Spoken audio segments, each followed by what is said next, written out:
Hola, soy Ana Prior, directora del Centro de Investigación Farmacológica CIF del Instituto Nacional de Cancerología INCAN. Bienvenidos a nuestra sección 1 a 1 con el experto. El día de hoy nos acompaña la doctora Patricia Ortega Andeane. Ha realizado estudios de licenciatura, maestría y doctorado. Se desempeña como académico de la Facultad de Psicología de la UNAM y actualmente colabora como tutor. Cuenta con 82 publicaciones en revistas, con arbitraje, 9 artículos de divulgación y 4 libros. Hola Pati, pues muchísimo gusto tenerte con nosotros, de verdad estamos hoy de manteles largos porque tenemos una súper invitada. Pati, muchísimas gracias por venir. Algo que es muy importante de esta entrevista es precisamente la importancia de la salud mental y del ambiente, ¿no?, en un hospital para la recuperación de un paciente. Entonces, pues tú que has hecho un gran trabajo en esta área de investigación y que además tienes una gran trayectoria de colaboración con el INCAN, pues estamos muy contentos de que nos puedas platicar un poquito, ¿no?, acerca de esa experiencia y que nos sensibilices a todos de lo que es el estrés ambiental. Entonces, si nos pudieras empezar platicando como manera de introducción qué es el estrés ambiental. Muchas gracias. Ante todo, la invitación. Es un gusto para mí estar en el INCAN, es parte de mi historia y yo le debo muchísimo al INCAN, en muchos sentidos, personal y profesionalmente. Bueno, el estrés en general, pues, este desafío que tenemos todos los seres humanos ante diferentes situaciones, ¿sí? Es este mecanismo que hace que nuestro organismo reaccione y a veces pues nuestras capacidades no están en lo mejor para poder atender esas demandas ambientales. Y eso es el estrés psicológico, y cuando hablamos del estrés ambiental, precisamente son estas demandas del ambiente que hacen que no podamos responder a veces de una manera adecuada porque no tenemos los mecanismos para afrontarlos de manera exitosa. Nuestros recursos están ya agotados o disminuidos y entonces tiene una repercusión en nuestro organismo, ¿sí? Hay reacciones a nivel fisiológico, a nivel psicológico, a nivel comportamental. Claro, que a veces pensamos, ¿no?, que el estrés nada más es como una respuesta emocional, ¿no?, pero tiene un impacto fisiológico y particularmente, ¿no?, con un paciente, con una persona que está enferma, el impacto de su ambiente pues repercute también en su estado de salud y en el tiempo de recuperación de ese paciente, ¿no? Entonces, hablando de pacientes oncológicos, ¿cómo puede llegar a afectar el ambiente, bueno, en este caso el ambiente hospitalario, por ejemplo, ¿no?, a un paciente oncológico? Que ya de entrada el saber que tienes cáncer te genera una respuesta de estrés, ¿no? Así es, el paciente oncológico por su propia enfermedad tiene una fragilidad física y es más vulnerable entonces a todas las circunstancias del ambiente. En sí, el saber, inclusive tenemos estudios donde los pacientes que saben que ya les toca su cita médica ya empiezan a sentir los estragos del estrés previo a la llegada al hospital.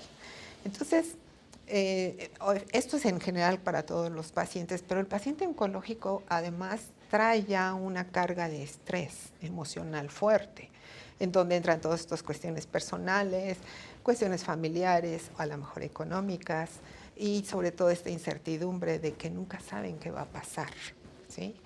Claro. Cuando vienen hacia una cirugía, el simple hecho de saber algo que es incierto para ellos, muchas veces no saben de lo que se va a tratar, o cuando vienen simplemente a una sesión de radioterapia, que es con los últimos que hemos trabajado, ni siquiera hay toda una serie de mitos, ¿sí? De que les va a doler, que los van a quemar, etcétera. Y entonces es mucho miedo, es mucha angustia, ¿sí?, aunado a la propia enfermedad que ya por sí trae la fragilidad. Entonces aquí entran a un ámbito hospitalario, en donde a veces el ámbito hospitalario no es tan amable con ellos, por decirlo así. Hay largas esperas, a veces no hay suficientes asientos donde esperar o no están cómodos. Hay mucho ruido, hay mucho calor a veces en las salas porque hay una densidad elevada de personas. A veces quisieran estar a solas, no quisieran platicar, y entonces a veces hasta la interacción social les molesta. O por otro lado, hay personas que vienen a platicar, ¿sí? Vienen a hablar de sus... Exactamente, ¿sí? Y entonces ellos sí, y están queriendo interactuar y lo hacen abiertamente y sinceramente. Entonces sí se da mucho apoyo social por otro lado. Pero existen, bueno, hemos identificado varios factores de estrés ambiental, ¿no? Es una falta de señalización, es una pésima funcionalidad a veces porque no hay acceso fácil a los sanitarios. A veces quisieran tener acceso a algún alimento saludable y no lo hay. A veces quisieran tener mayor información sobre cuánto tiempo tengo que esperar y no lo saben, ¿sí? En estos tiempos de espera. A veces quisieran poder tener el control sobre la televisión porque a veces solo presentan noticias trágicas y no tienen ese control. Y estos tiempos de espera muy demorados, que hay una incertidumbre y cada vez se va haciendo más, ¿no? Y desde el ingreso, a veces hasta la propia señalización no ayuda, porque para uno podría ser fácil leer algún servicio y para ellos es totalmente ilegible, no saben a qué se refieren. A lo mejor con imágenes o símbolos sería mucho más legible para ellos, porque la orientación, precisamente por su fragilidad física o su poca posibilidad de atención, les impide el poderse concentrar y también no entender el mensaje que está a lo mejor claro para nosotros, para ellos no es claro. Entonces esta parte de la desorientación es parte de su situación y el ambiente no les está favoreciendo. Los propios policías se vuelven los señaladores, ¿no? Es por aquí, por allá.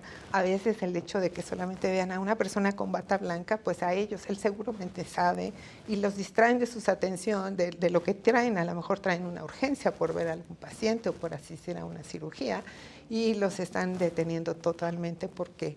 dígame por dónde, es que ya hice, y les empiezan a platicar al médico y el médico por aquí no sabe qué pasa. Entonces, esta falta de legibilidad del ambiente también se puede volver un factor de estrés para ellos y entre otros aspectos. Claro, y algo que es muy importante es la cantidad de tiempo que pasa un paciente oncológico en el hospital, ¿no? Si tú tienes, no sé, una apendicitis, vas, te internas, estás 3 días, sales, ¿no? Y se acabó. Pero con un paciente oncológico me parece que lo crítico es que tiene que estar regresando al hospital, como bien dices, a un ambiente estresante. Y algo que me parece muy importante de lo que mencionabas es el lenguaje, ¿no? Que yo creo que es un factor importantísimo en el ambiente hospitalario. A veces las personas que trabajamos en salud creemos que hablamos muy claro. Y para un paciente le estás hablando en un idioma totalmente distinto, no es capaz, ¿no? de comprender absolutamente todo el contexto de lo que se le está explicando, y la resolución de eso es si vive o no vive, ¿no? Entonces, creo que eso también incrementa fuertemente el estrés, ¿no?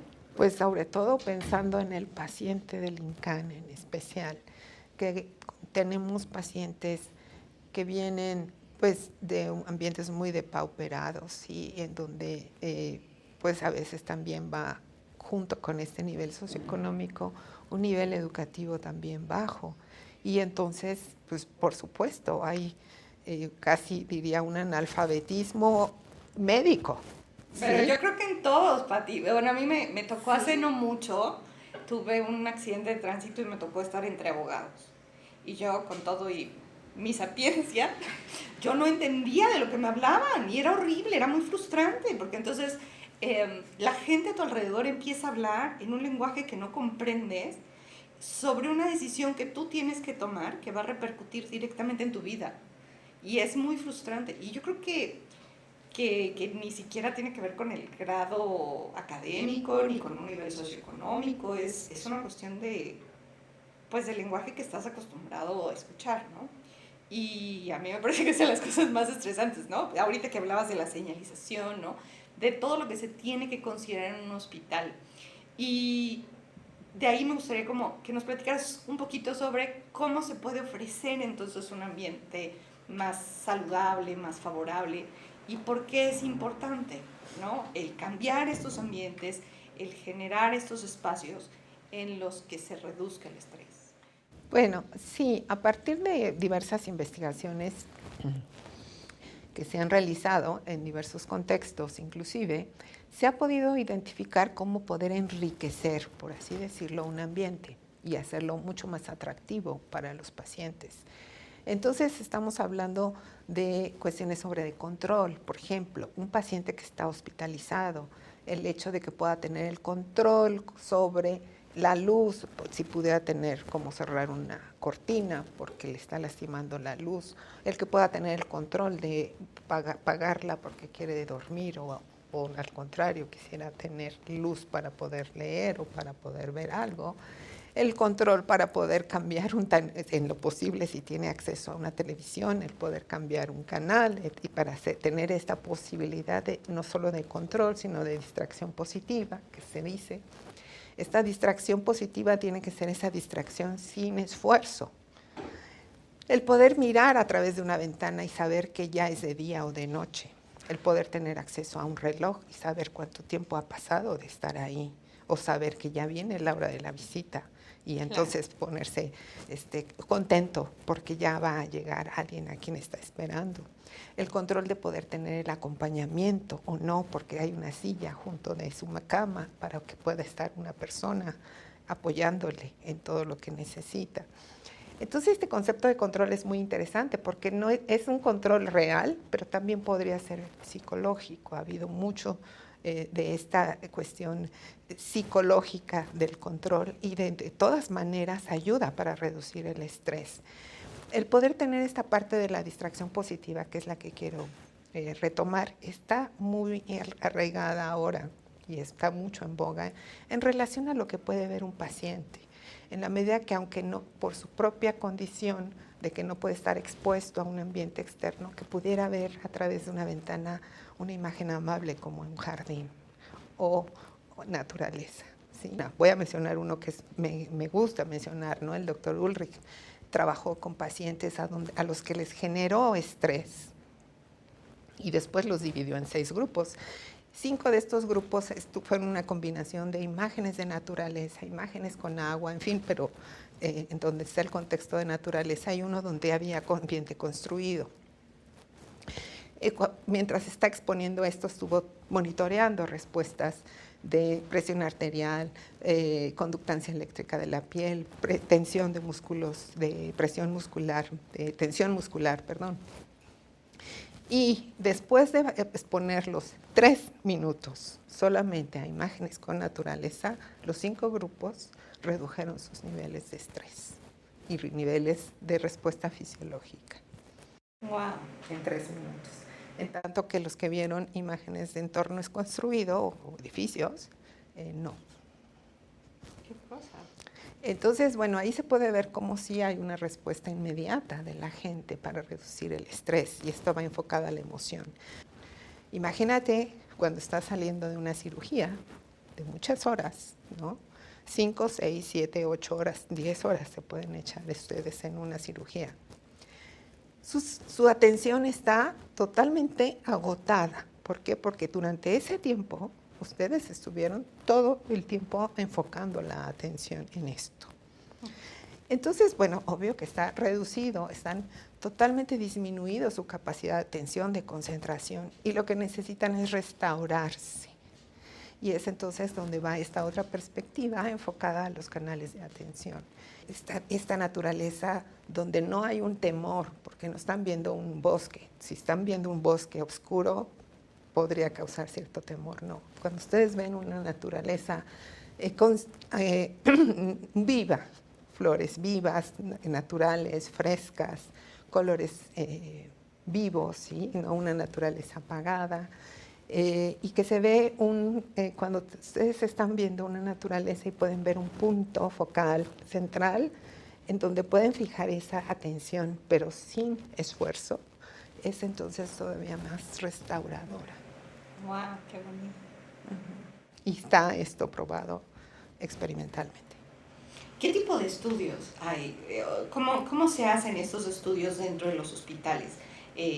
Pues, ¿qué protocolos se siguen? ¿Cómo es que se hace investigación? Platícanos un poquito acerca de la investigación que haces en el INCAN, porque tú haces un gran trabajo en el Instituto de Investigación justamente para evaluar el estrés ambiental.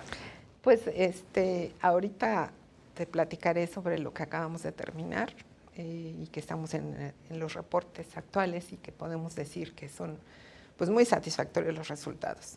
Trabajamos en la sala de radioterapia, 130 pacientes, con previos a su ensayo de su simulación, de radioterapia, diferentes tipos de cáncer y diferentes etapas. Todos son pacientes de aquí del INCAN. Y lo que hicimos fue aplicar una serie de pruebas previo a su simulación, muy enfocadas a ver cómo estaban sus niveles de estrés psicológico, de estrés ambiental. Y aplicamos 4 tipos de intervenciones en diferentes grupos, es decir, los 130 pacientes los dividimos en 4. A unos, y antes de esto debo decir, estamos en un hospital en medio de una ciudad, de una urbe enorme y donde no hay espacios. O sea, ¿qué más quisiéramos que rodeando este hospital hubiera un gran jardín o un gran área verde? Pero eso no es posible en esta ciudad. Entonces, pues hay que traer el área verde aquí. Y entonces hicimos un grupo, lo sometimos a una intervención basado en imágenes fijas de naturaleza. Otro grupo con videos, donde tenían música, sonido, no música, sonido. Y el tercero con realidad virtual, con los lentes de simulación ambiental, en donde se hace la inmersión a un ambiente natural. Están viendo el ambiente, están viendo correr el agua, están oyendo el canto de los pájaros, están oyendo el leve movimiento de las hojas, ¿sí? Y todo con las características que requiere el ambiente restaurador. Y un cuarto grupo en donde son imágenes neutras, que habíamos probado antes, ¿no? Era, por decir algo, unos lápices en una mesa, una imagen de un reloj fijo en una pared, cuestiones de ese tipo, ¿sí? Los estuvimos sometiendo a estas 4 situaciones y antes de exponerlos a la intervención, generamos una especie de estrés a 2 niveles, cognitivo y emocional. Cognitivo, lo que hacemos es pedirles que hagan una tarea de restar de un número de 1000, réstale lo más rápido que puedas, 7 para atrás, ¿sí? A ver, dígamelo. Y se ponen así, y no, usted trate, no lo piense mucho, a ver, dígame, y esto. Y entonces lo medimos el tiempo, tratan de hacer su mejor esfuerzo, de ir restando, y después les dejamos un descanso, y luego hablamos de un estrés emocional, cuando les preguntamos, ¿me puede platicar? ¿Usted acuérdese del momento más estresante que haya tenido en el último mes? Seguramente lo tienen, ¿no? Son pacientes con cáncer. Durante todo este tiempo estuvimos registrando la respuesta de tasa cardíaca, de presión arterial, de conductancia eléctrica de la piel. Todo el tiempo están conectados los pacientes. Y pasado este tiempo y el reposo, les decimos, va usted a ver estas imágenes, solamente véalas, no me diga usted nada. Y entonces aplicamos las diferentes etapas. Unos vieron la imagen fija, otros el video, otros la realidad virtual y otros las imágenes neutras. Y luego nuevamente los medimos, su nivel de estrés. Después pasaron a su simulación, porque estaban ya citados a una sesión de simulación de radioterapia, y al salir volvimos a medir su respuesta psicológica. Ya tenemos los resultados, y los resultados nos dicen que cuando estaban los pacientes, los 3 tipos, la visión estática, foto fija, la del video y la de realidad, durante los últimos 4 minutos, esta exposición duraba 7 minutos. En los últimos 4 minutos de todas las simulaciones, ellos se restauraron. todos. ¡Qué maravilla! ¿Y cómo lo vimos? Con su registro y con lo que ellos dijeron. Además tenemos el reporte verbal de muchos de ellos, que algunos lloraban, sí, y les decíamos que por qué. Decían, porque me acuerdo de alguna vez de joven fui a un lugar así, o así es en mi pueblo, sí, mucha de la gente que tenemos aquí vienen de la provincia, dicen, ese río se parece al de mi pueblo. Empieza esta evocación y este recordar, como decimos, esta distracción positiva sin esfuerzo, o eso asociarlo a un momento especial. Y entonces los distrae totalmente de esa situación y pierden un poco este miedo a lo que van a enfrentar, porque traen muchos miedos y muchos tabúes, ¿no? Ellos creen que los van a quemar o algo cuando van a entrar a esto, ellos lo dicen. Claro. Y cuando salen, pues ya salen más relajados también, porque ya pasó a lo que tenían. Eso tan horrible. Sí, y que vieron que no era tan terrible, y permanece aún el efecto. Wow, esto es súper importante, ¿no? Me parece a mí que es un gran hallazgo, ¿no? Porque, como bien dices, no es posible, ¿no?, tener hospitales en medio del bosque con cabañas, con atardeceres fantásticos, pero qué maravilloso que podamos hacer estos esquemas de simulación para después poder cambiar los ambientes hospitalarios, por lo menos en los puntos que ya tenemos identificados como críticos, ¿no? Algo que es muy importante es precisamente que cuando está el estrés, ¿no?, cambia tu bioquímica y entonces empiezas a echar a andar un proceso inflamatorio, ¿no?, que a la vez genera, ¿no?, que tu cuerpo no pueda recuperarse del todo o retarda la respuesta al tratamiento. Entonces, la importancia de estos hallazgos es que también cuando tienes una restauración ambiental, tienes una restauración bioquímica, ¿no? Y entonces tu cuerpo está menos reactivo, por así decirlo, y está más dispuesto a esta recuperación física, ¿no?, que es importantísimo, ¿no? Así es, y también pues diríamos, ¿y esto para qué le puede servir al sector médico? Bueno, el que el médico pueda tener, o todo el personal de salud en realidad pueda tener un paciente más relajado, ayuda también para esa comunicación, para estar más proactivo, diríamos, hacia el tratamiento, hacia la adherencia al tratamiento, ¿no? También. Claro. Que eso es muy importante, ¿no? Cuando tienes ya, lo único que tienes cuando tienes cáncer es esperanza, ¿no? Y es muy importante esta capacidad de restaurarte para poder continuar con el tratamiento, para poder continuar en el proceso que es largo y doloroso a veces, ¿no? Entonces, a mí me parece un trabajo súper importante. Yo pensaría, pero corrígeme si estoy mal, que tiene tal vez diferentes aplicaciones, ¿no? O sea, una podría ser para la arquitectura de los hospitales per se. Tenemos hospitales mucho más amables hoy en día. Este es un hospital que no es lo mismo a lo que eran otros hospitales hace 20, 30 años, ¿no? Tiene unas hermosas ventanas, no es por presumir, pero tiene una vista maravillosa al Popo y al Isla. Prácticamente las habitaciones todas tienen vista hacia algún lugar bonito. Y hay otros hospitales, por ejemplo, como el Instituto Nacional de Rehabilitación, que es per se una obra de arte, ¿no? O sea, es un hospital que arquitectónicamente está muy pensado en la rehabilitación, ¿no? Y que tiene mucho que ver con la restauración ambiental. Pero por otro lado, también puedes tener estas otras alternativas en las que puedes generar programas o ciertos esquemas de apoyo a los pacientes dentro de los hospitales, ¿no?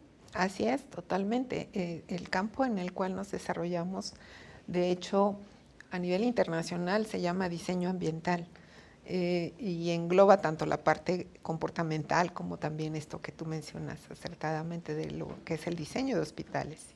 Y están muy enfocados ahora ya a considerar estos aspectos en el diseño y en las áreas de healing rooms le llaman, ¿no? Esta parte como de estimulación sin esfuerzo para los pacientes. en donde puedan restaurarse ambientalmente, porque no pueden tener un gran jardín alrededor. Y esto ayuda a que los pacientes estén más relajados antes de una cirugía, por ejemplo. Claro. Sí, está muy en boga. Y no sé si puedo hacer un comercial. Sí, hazlo, por favor. El próximo año, bueno, por un lado tenemos este libro que hemos publicado gracias a los resultados que hemos podido obtener de aquí del Instituto Nacional de Cancerología, y donde el doctor Meneses pues, nos ha apoyado muchísimo presentando el libro y haciendo un prólogo del libro maravilloso.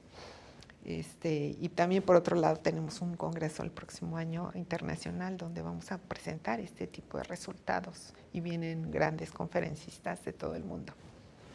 ¿En dónde va a ser el congreso? Aquí, para en la ciudad universitaria, en la UNAM lo está organizando junto con la Facultad de Medicina y la Facultad de Arquitectura, y nosotros la Facultad de Psicología, y la asociación se llama EDRA, Environmental Design Research Association, y va a ser de junio 20 a 23 del 2023.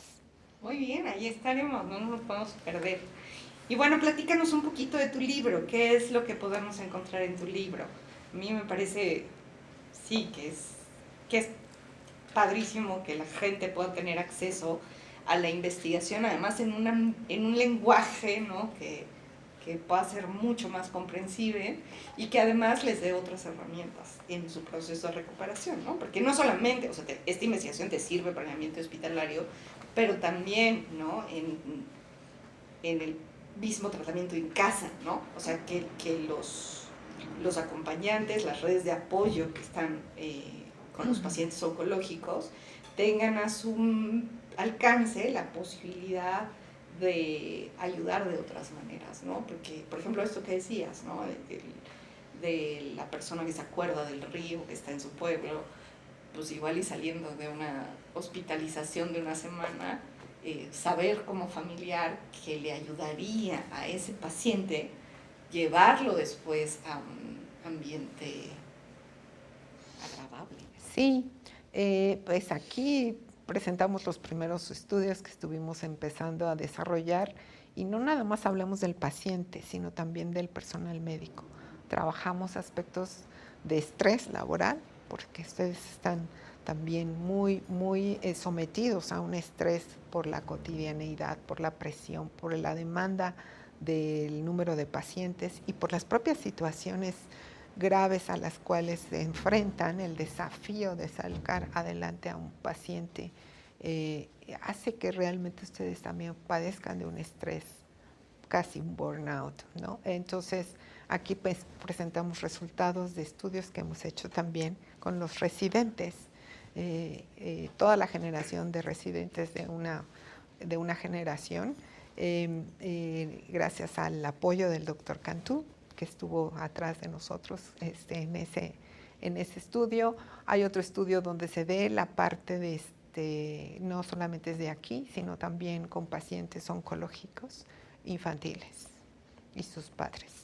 Wow, qué difícil de ser. Es muy difícil también, y de qué manera viven estos espacios los familiares, porque están ahí día y noche, muchos días, no salen en lo absoluto, y entonces también como ese ambiente, sí mismo por la propia situación de tener un hijo internado y la propia situación estresante del ambiente, cómo repercute en ellos esto. Estamos también trabajando ahí, presentamos resultados de la parte del acompañamiento, sí, el cuidador, el famoso cuidador informal, los familiares que tienen un papel muy importante para el paciente de cáncer. Cómo acompañan, cómo ayudan y toda la repercusión que ellos tienen, porque al estar cuidando se descuidan ellos mismos, claro, y entonces también a veces caen enfermos, y ellos con esta carga que además no deslindan la responsabilidad, a veces no tienen en quién deslindar esta responsabilidad, o se sienten incluso culpables de pedir ayuda, pues claro, el caso de los padres, ¿no? Ellos nunca pensarían en que alguien más les ayude, porque es su responsabilidad como padres estar ahí, y a veces se enferman, ¿sí? Y bueno, sí hay algunas recomendaciones sobre qué es el estrés y qué hacer para afrontarlo. Eso está en este libro. Pero esta última parte de las que les acabo de hablar, pues estamos desarrollando ya el nuevo libro con estos resultados que acabo de presentar de manera verbal y todavía no los presentamos de manera así totalmente con el reporte final de investigación. No, está súper interesante, a mí me parece que es muy valioso. Yo debo aclarar que yo no soy médico, pero sí, efectivamente el ambiente hospitalario también se ve afectado muchas veces por cuestiones laborales o por el cansancio de los cuidadores, hay veces, no sé, que los enfermeros tienen 2 trabajos, ¿no? Y me parece que es un trabajo que se tiene que hacer interdisciplinario, ¿no? Por un lado, y por el otro que tiene que abordar a diferentes sectores, ¿no? No solamente puedes, cuando hablas de un paciente oncológico, no puedes solamente sanar al paciente oncológico, ¿no? Porque el cáncer desgraciadamente impacta, ¿no? En toda la gente que está alrededor del paciente, que además se tienen que mantener fuertes y estables emocionalmente para poder dar ese soporte que el paciente necesita. Así es, totalmente. Pues muchísimas gracias por la entrevista, Pati. No sé si hay algo más que quisieras agregar. No, al contrario, mi agradecimiento profundo al INCAN. De verdad me siento muy unida aquí al instituto por todo el apoyo que me han dado, por la oportunidad de entrar y poder hacer investigación y por la oportunidad de poder ayudar en algo para el paciente, para el médico y para el personal de salud y todo el entorno que rodea a este paciente. Muchas gracias. Padrísimo, ¿no? Muchas gracias a ti. Y bueno, a los que nos están escuchando, los esperamos en nuestra próxima sesión 1 a 1 con el experto.